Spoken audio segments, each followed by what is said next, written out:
Hello, my name is Megan and I am the creator behind Juniper Ray Clay. Today's video is all about texture.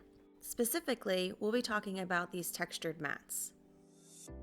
The first sheet that you see is a harder plastic. The three-dimensional design does roll onto our clay fairly easily. However, I've noticed with the harder texture mats, they tend to stick.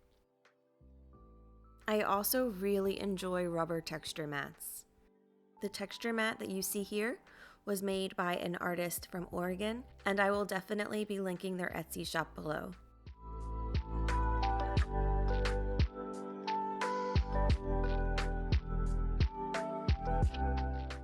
If you're not ready to invest in texture mats, feel free to use whatever you have at home. With these earrings, I used things that I found around my house. I used a needle head to create the textured dots and the thin lines, and I used the tip of a pen cap to create the little indentations. You can create really stylish patterns for jewelry and decorations using these flexible texture sheets. And now for these beauties. I'm going to start off with conditioned clay. As you can guess, I pulled this from my scrap drawer, but I love this marble and I really wanted to put it to use. Here I'm just continuing to condition the clay, making sure to roll out any air bubbles, and I'm cutting out some of the rogue colors that found their way in there. Today's clay is a blend of green, white, gray, and silver foil. I made this recipe with my Sculpey souffle. Don't worry about writing this stuff down, it's all going to be in the description below for you.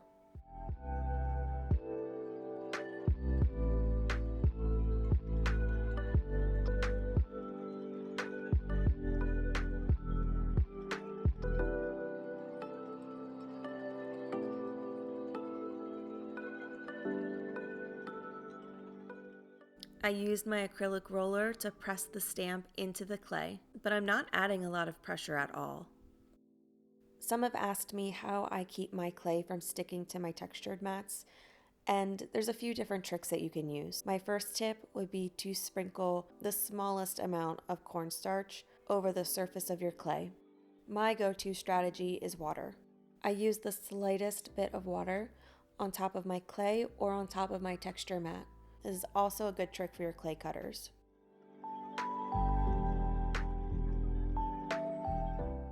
Do you see that? Oh my goodness, yes. So this stamp has veins of a leaf and it is gorgeous on this sage green marble.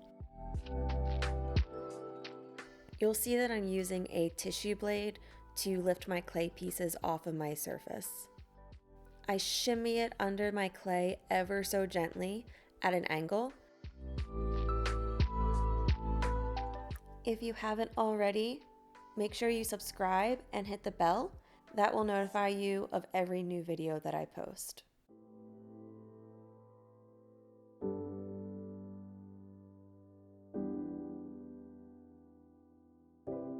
For these statement earrings, I'm going to use a medium size arch and a round circular disc.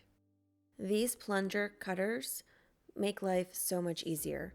If you can find them, I think it's a good investment. They're really inexpensive.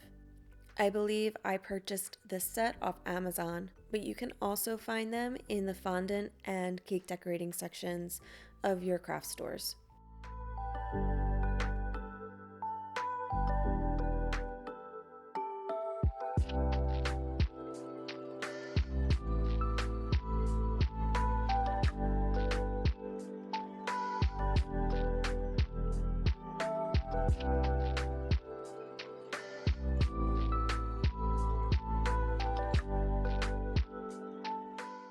What do you want to see next?